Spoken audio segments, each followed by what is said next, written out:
పాత్రికేయ మిత్రులందరికీ కూడా ముందుగా హృదయపూర్వకమైన నమస్కారాలు మీ అందరికీ కూడా తెలియజేసుకుంటూ, కక్షలు, కేసులు, వేధింపులు, హత్యలు ఈ పేరు వింటే ఆంధ్రప్రదేశ్ రాష్ట్రంలోనే కాదు ప్రపంచంలోనే గుర్తుకొచ్చేటువంటి వ్యక్తి జగన్మోహన్ రెడ్డి. అటువంటి వ్యక్తి ఈరోజు హింస గురించి, హత్యల గురించి మాట్లాడుతూ ఉంటే రావణాసురుడు వచ్చి రామాయణం చెప్పినట్లుగా ఈరోజు ఉన్నటువంటి పరిస్థితి. ఎందుకంటే మనందరం కూడా చూసాం, గత 5 సంవత్సరాల పాలనంతా కూడా ఎక్కడ కూడా ప్రజాపాలన అనేది మనకి కంటికి కనిపించల. 5 సంవత్సరాలు కూడా రాక్షస పాలనే ఆంధ్రప్రదేశ్ రాష్ట్రంలో మనందరం కూడా చూసినటువంటి పరిస్థితి. ప్రతిరోజు, ప్రతి నెల, ప్రతి సంవత్సరం 30 యాక్ట్లు ప్రతి జిల్లాలను కూడా అమలు చేసినటువంటి పరిస్థితి. 144 సెక్షన్లతో నిత్యం పాలన నడిచినటువంటి పరిస్థితి. మాలాంటి ప్రజాప్రతినిధుల ఇంటికి కూడా తెల్లవారుజామునే న్యూస్ పేపర్ వేసేవాడి కంటే ముందు పోలీసులు వచ్చి హౌస్ అరెస్టులు చేసేటువంటి పరిస్థితి.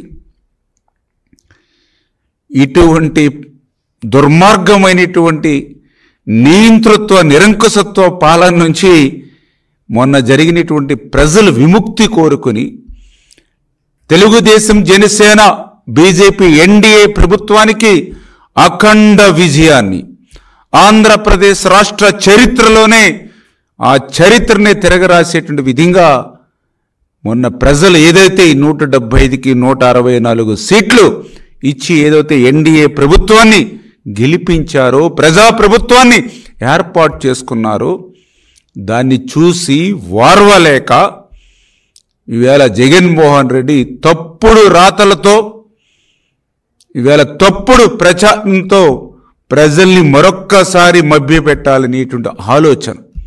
ఎందుకంటే జగన్మోహన్ రెడ్డి చరిత్ర అంతా కూడా అబద్ధాలు, అసత్యాలు. ఆ రోజు కూడా ఒక్క ఛాన్స్ అని ఆ రోజు అధికారంలోకి వచ్చి ఆంధ్రప్రదేశ్ రాష్ట్రాన్ని ఏ రకంగా అయితే ముంచేశాడో, 2014లో రాష్ట్ర విభజన వల్ల జరిగినటువంటి నష్టం కంటే 5 సంవత్సరాల జగన్మోహన్ రెడ్డి పాలనలో ఎక్కువ నష్టం ఏదైతే జరిగిందో అందరూ కూడా గుర్తించినటువంటి స్థితిలో మళ్ళీ మరొక్కసారి అటువంటి అబద్ధాలు, అసత్యాలతోటే మళ్ళీ ఈవేళ ప్రజల్ని మోసం చేయాలనే ఆలోచనతో ఈరోజు జగన్మోహన్ రెడ్డి పనిచేస్తున్నటువంటి పరిస్థితి.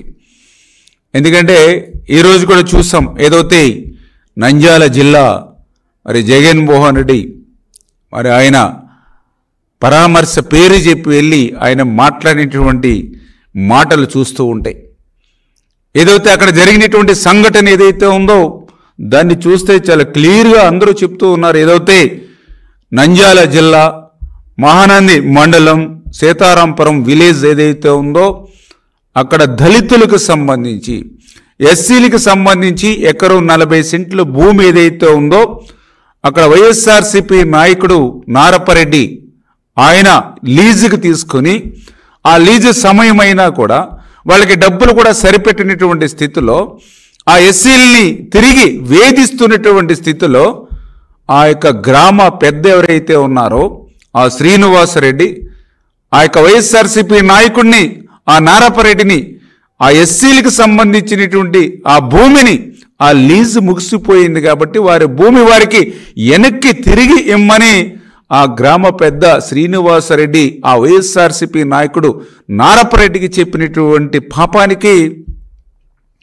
ఆ వైఎస్ఆర్సీపీ నాయకుడు నారపరెడ్డి ఆయన అనుసూయులు ఆగస్టు 3వ తేదీన శ్రీనివాసరెడ్డి వాళ్ళ కుటుంబ సభ్యులు, వాళ్ళ సోదరుల ఇంటి మీద దాడి చేసినటువంటి పరిస్థితి కూడా ఈవేళ రికార్డ్స్లో అన్నిట్లోనూ ఉన్నటువంటి పరిస్థితి. అటువంటి స్థితిలో 2 కుటుంబాల మధ్య జరిగినటువంటి తగాదాల్లో సుబ్బారాయుడు చనిపోతే దాన్ని కూడా రాజకీయ రంగు పులిమి తెలుగుదేశం పార్టీకి అంటగట్టేటువంటి విష ప్రయత్నం ఈరోజు జగన్మోహన్ రెడ్డి చేస్తున్నటువంటి విధానం.